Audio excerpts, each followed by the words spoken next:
गोविंद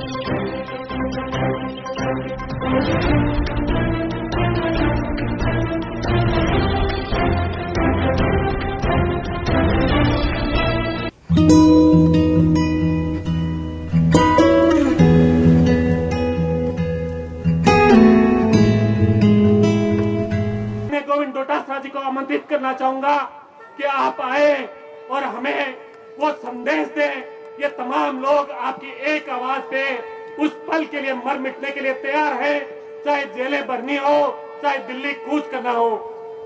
आदरणीय गोविंद डोटासरा जी।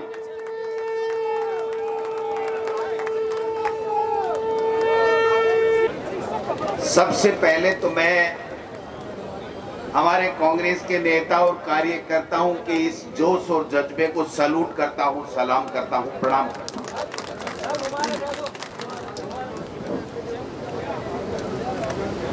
आज लगा कि हम तैयार हो गए हैं।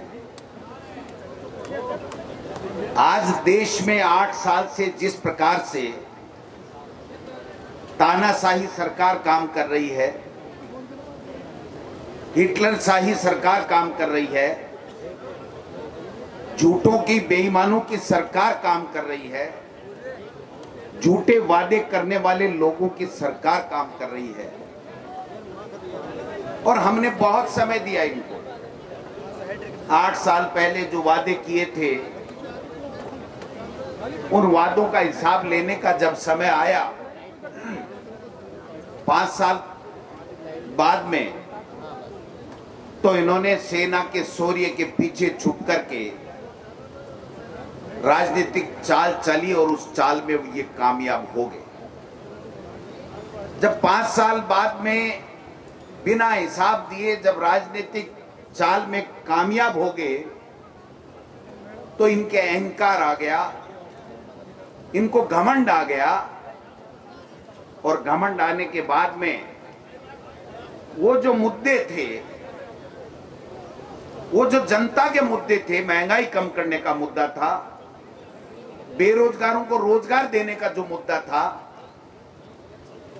बच्चों की शिक्षा अच्छी देने का जो मुद्दा था, लोगों को अच्छा शुद्ध पेयजल उपलब्ध कराने का जो मुद्दा था, महिलाओं को आगे बढ़ाने का जो मुद्दा था, सेना के स्वाभिमान को ऊंचा करने का जब मुद्दा था, कर्मचारियों के हितों की बात करने का मुद्दा था, अन्नदाता के आमदनी को दुगुनी करने का मुद्दा था, काला धन लाने का मुद्दा था, भ्रष्टाचार मिटाने का मुद्दा था। ये मुद्दे जब सवाल पूछने लगे, हिंदुस्तान की जनता ये पूछने लगी कि मोदी जी आप बताइए, आपने जो वादे किए थे, आप कांग्रेस से 70 साल का हिसाब मांग रहे थे, आप बताइए आपने 5 साल का हिसाब कहां दिया? युवाओं का भारत, युवाओं का भारत, ये नारा दे करके, भारत माता का नारा दे करके, विदेश नीति शानदार बनाने की बात करके, आर्थिक मंदी से भारत को निकालने की बात करके जब आपने वोट लिए थे, तो अब हमारे उन कामों का क्या हुआ, हमारी उन समस्याओं का क्या हुआ, हमारे इस देश के स्वाभिमान की बात का क्या हुआ, हमारे बेरोजगार के रोजगार का क्या हुआ? तब इन्होंने साजिशी रचने चालू कर दी। एनडीए प्रथम में मैं कहना चाहता हूं, सबसे पहले किसान के भूमि अधिग्रहण कानून के ऊपर उन्होंने डाका डालने की चेष्टा की, अपने उद्योगपति मित्रों को फायदा देने के लिए। यही राहुल गांधी था, अन्नदाता के साथ में खड़ा हुआ, कंधे से कंधा मिलाया। कांग्रेस का कार्यकर्ता राहुल गांधी जी के नेतृत्व में जब किसान के साथ में खड़ा हुआ, तो इनको वापस अपने पैरों को मोड़ना पड़ा, वापस अपनी गति को कम करनी पड़ी, और किसान की खेती बची, किसान की आत्मा बची। जब दोबारा सत्ता में आए, उसके बाद में किसानों के साथ में जो सौतेला व्यवहार हुआ, जो 3 काले कानून लाकर के अडानी और अंबानी और बड़े उद्योगपति मित्रों को किसान की उपज, किसान की आत्मा, किसान जो अपने बेटे बेटी का पेट काट करके जो अन्न पैदा करता था, देश को रोटी देने का काम करता था, जब उसके ऊपर आंच आने लगी तो आपने देखा होगा कि कांग्रेस पार्टी भी खड़ी हुई और अन्नदाता ने अंगड़ाई ली। 15 महीने लगे होंगे, लेकिन अन्नदाता ने हार नहीं मानी। मोदी जी को देश से माफी मांगनी पड़ी। और मैं दावे के साथ कह सकता हूं कि राहुल गांधी के ऊपर जिस प्रकार का झूठा ईडी का केस बनाया गया है, ये देश की समस्याओं के ऊपर से ध्यान हटाने के लिए, कांग्रेस के कार्यकर्ताओं को चैलेंज करने के लिए, कांग्रेस के कार्यकर्ताओं का दम देखने के लिए, और देश के जो विभिन्न, चाहे बेरोजगारी के हों चाहे दूसरे मुद्दे हों, उन मुद्दों के ऊपर ध्यान भटकाने के लिए उन्होंने एक साजिश रची है। आज जो भर्ती के लिए 10 लाख की बात कर रहे हैं, मैं पूछना चाहता हूं मोदी जी से, इस युवा ने क्या गुनाह किया था? उसको वोट दिए थे, युवाओं का भारत कहकर के वोट लिए थे युवाओं के, और तमाम युवाओं ने कहा था कि कांग्रेस को तो बहुत बार देख लिया, लेकिन इस मोदी को देखेंगे, ये युवाओं के भारत का नक्शा पलट देंगे, ये युवाओं का भविष्य संवार देंगे। लेकिन आज नौकरियां तो गई कहीं की कहीं, 15 लाख पैसा गया कहीं का कहीं, 2 करोड़ प्रतिवर्ष की नौकरियां ये दे नहीं पाए। और आज जब मांग करने लगा विपक्ष और हमारे नेता राहुल गांधी जी कि आप नौकरियां देने की बात कर रहे थे, कहां गई रेल की नौकरियां, कहां गई बैंक की नौकरियां, कहां गई फौज की नौकरियां? तो एक इस प्रकार का सदगुफा लेकर के आए कि 4 साल हम ट्रेन करेंगे और देश का युवा इस प्रधानमंत्री नरेंद्र मोदी जी के मित्रों की गोदाम जो बनी है उनके ऊपर पहरेदारी का काम करेगा। इससे बड़ी शर्म की कोई बात हो नहीं सकती, इससे बड़ी षड्यंत्र कोई हो नहीं सकता है। अरे मोदी जी, आप राहुल गांधी की बात को, जुबान को बंद नहीं कर सकते। राहुल गांधी के लिए कोई ऐसी तुम्हारे हिंदुस्तान में तुम्हारी जेलें नहीं बनी है जिसके अंदर राहुल गांधी कैद हो सकता हो। ये कांग्रेस का, भारत का युवा, भारत का नौजवान, भारत का बुढ़ा, भारत की महिलाएं जानती है कांग्रेस पार्टी और कांग्रेस पार्टी के राहुल गांधी जी के परिवार का योगदान इस देश के लिए क्या रहा है। इस देश के निर्माण, आजादी से लेकर के इसको स्वर्णिम भारत बनाने का काम गांधी परिवार ने किया। पंडित जवाहरलाल नेहरू हो, चाहे इंदिरा गांधी जी हो, चाहे राजीव गांधी जी हो, आज इंदिरा गांधी जी का खून का एक एक कतरे का लास्ट वर्ड इस पूरे देश के लोगों के कानों में आज भी गूंज रहा है। राजीव गांधी जी के आखिरी के ये शब्द कि मेरा भारत विकसित होना चाहिए, मेरे भारत के नौजवान को रोजगार मिलना चाहिए, भारत के नौजवान आगे बढ़ना चाहिए और भारत का स्वाभिमान पूरे विश्व में नंबर 1 होना चाहिए। इस प्रकार की नीति हम खेत खलियान से, गांव ढाणी वार्डों से लेकर के आएंगे। वो बात जानते हैं, 21वीं सदी में लाने वाली बात जो राजीव गांधी जी ने की थी वो पूरा भारत का युवा जानता है। युवाओं का वोट का अधिकार दिया और उसके कारण से मोदी जी आप यहां सत्ता में आए। इस लोकतंत्र को मजबूत करने का जो काम किया है वो राजीव गांधी जी और इंदिरा गांधी जी और महात्मा गांधी जी और नेहरू जी ने किया है। आप लोग तो उस समय जब कांग्रेस पार्टी देश को आजाद करा रही थी तब आप मुखबरी करने का काम कर रहे थे, अंग्रेजों की मुखबरी करके पेंशन लेने का काम कर रहे थे। आज उस राहुल गांधी को चैलेंज किया गया है। राहुल गांधी को चैलेंज नहीं किया है, उन्होंने प्रत्येक हिंदुस्तान की आत्मा पे चोट पहुंचाने का काम किया है। प्रत्येक हिंदुस्तानी जो कांग्रेस से प्यार करता है, अपने देश से प्यार करता है और राजीव गांधी जी और इंदिरा जी की शहादत को प्यार करता है, मैं समझता हूं उसको चैलेंज करने का इन्होंने काम किया है। आज देखिए क्या तमाशा बना रखा है दिल्ली के अंदर। जब मैं गया तो सही कह रहे थे प्रताप सिंह जी खाचरियावास, जब गाड़ी रोकी तो मैंने कहा भाई मैं तो मेरे निजी काम से आया हूं, तो उन्होंने कहा रात को 12:30 बजे से हम टकटकी लगाए बैठे हैं, आपको आगे नहीं जाने देंगे। मैंने कहा कौन सा आपातकाल है इस दिल्ली की, हमारी देश की राजधानी में, क्या हम नहीं जा सकते क्या? तो उन्होंने क्या कहा कि आप ये समझ लो डोटासरा जी, आपके लिए ये आपातकाल समझ लो, हम आपको नहीं जाने देंगे। मैंने तिकड़म लड़ाई, कुछ वकालत दिखाई, कुछ तरीका दिखाया और तरीके से निकाल करके जब मैंने एक वीडियो वहां पर ट्वीट किया कि मोरे को इस अज्ञात स्थान पे ले आए हैं, मैं मेरे रिश्तेदार के यहाँ जाना चाहता था, ये जुल्मी, ये दिल्ली की पुलिस हमको आगे नहीं जाने दे रही है, दिल्ली में नहीं घुसने दे रही है, मैं इनके खिलाफ मुकदमा करूंगा। तब जाकर के उन्होंने अपनी पुलिस और फोर्स हटाई और मुझे कहा हमारी नौकरी का सवाल है, ऊपर से हुक्म है डोटासरा जी एआईसीसी मत जाना। मेरे मन में सोचा, मैंने कुछ नहीं बोला कि मैं तो आया ही एआईसीसी के लिए हूं, मैं एआईसीसी नहीं जाऊंगा तो कहां जाऊंगा। हर कांग्रेस कार्यकर्ता का सपना होता है, उसका दिल में तमन्ना होती है कि मैं कांग्रेस पार्टी का कार्यकर्ता, मेरा हेडक्वार्टर जहां पर राहुल गांधी और सोनिया गांधी बैठते हैं, मैं वहां पर जाकर के सैल्यूट करके आऊं कि हे कांग्रेस माता, तुमने इस देश को आजाद कराया, तुमने हमें स्वाभिमानी बनाया और तुमने आज उस ऑफिस में हम नहीं जा सकते।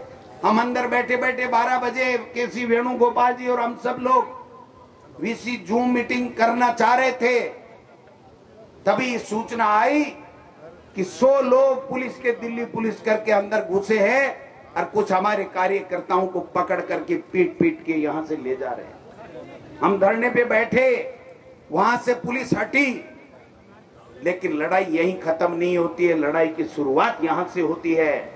अब हमने इनके इरादों को भांप लिया है, हमने अपने आप को मजबूत कर लिया है, हम कहीं रुकने वाले नहीं हैं। आनंद फानंद में तत्काल तय हुआ, हालांकि हमने कल जिला कार्यालय, जिला कलेक्टर के यहाँ धरने प्रदर्शन किए, लेकिन एआईसीसी का फरमान आया कि कल हम राज्यपाल का घेराव करेंगे और उसके बाद में आने वाले कल यानी कल हम प्रत्येक जिलों के अंदर भारी संख्या में सारे के सारे नेता कार्यकर्ता इनके पुतले जलाएंगे, इनकी हाय हाय करेंगे और इनकी हिटलरशाही की मुर्दाबाद करेंगे। ये कल का कार्यक्रम है, आगे के कार्यक्रम चलते रहेंगे।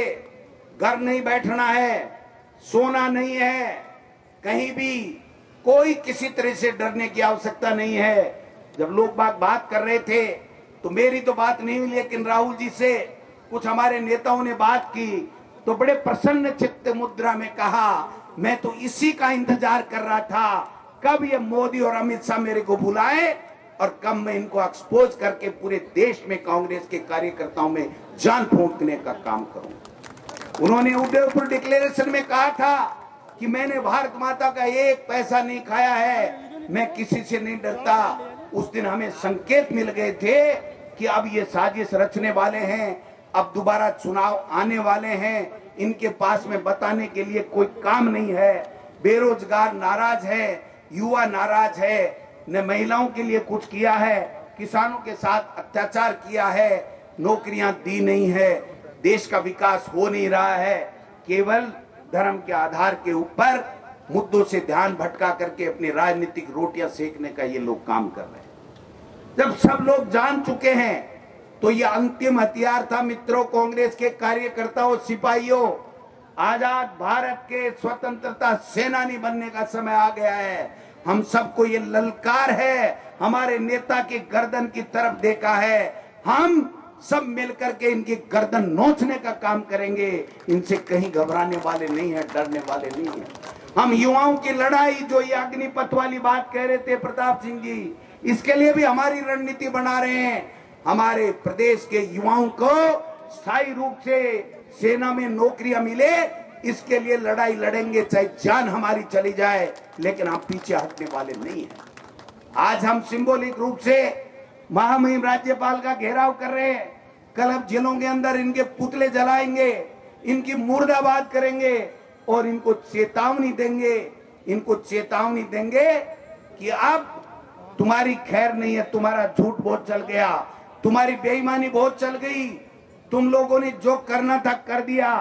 अरे भाई आप बताओ, भ्रष्टाचार की सीमाएं पार करने वाले ये लोग हमको सवाल पूछते हैं भ्रष्टाचार के मामले में। राहुल गांधी को सवाल पूछते हैं कि तुम्हारे पास पैसा कहां आया। अरे मोदी जी तुम बताओ, तुम्हारे हिंदुस्तान में 600 कार्यालय कहां से बने? तुम्हारे तो आगे पीछे भी नहीं है, तो तुम्हारे पास कहां से पैसा आया? तुम तो बचपन में निकल गए थे गांव गांव ढाणी ढाणी संघ के प्रचारक के रूप में। न जमीन है, न जायदाद है, न कोई किराया आता है, न कोई भाड़ा आता है। तो आपके पास पैसा कहां से आया कि पूरे हिंदुस्तान में बीजेपी के कार्यालय बन रहे? आज मैं सीकर से आता हूं, सीकर में 5 स्टार होटल की तरह इनका कार्यालय है।